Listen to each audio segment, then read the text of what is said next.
s'est passé quelque chose d'assez rare à l'Assemblée nationale.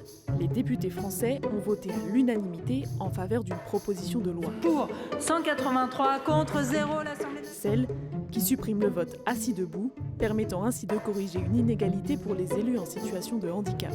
On vous explique. Cette proposition de loi est à l'initiative de ce député, Sébastien Paetavi. Élu en 2022, il s'agit du premier député français en fauteuil roulant à pousser les portes du Palais Bourbon.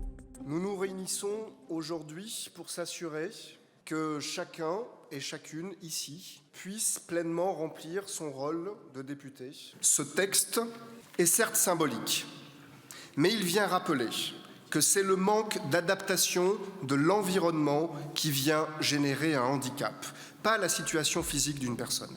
Ce qu'il souhaite en fait, c'est remettre en cause les modalités de vote à l'Assemblée nationale.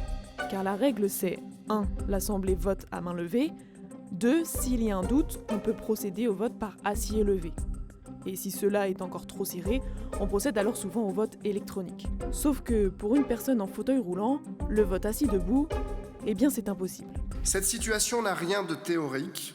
Je n'ai pas pu prendre part au vote à plusieurs scrutins, malgré ma présence dans l'hémicycle. Par exemple, le 28 mai 2024, lorsqu'il a fallu se prononcer sur la censure avec exclusion temporaire du député Sébastien Delogu. Je demande à ceux qui sont contre de bien vouloir se lever. J'étais présent dans l'hémicycle et je n'ai pu prendre part au scrutin.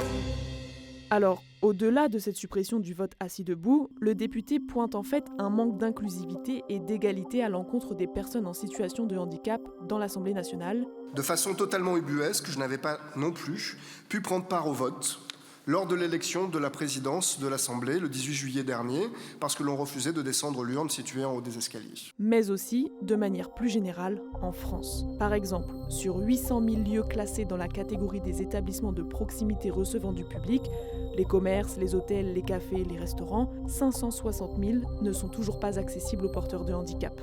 Et ce, malgré la loi du 11 février 2005 qui l'impose.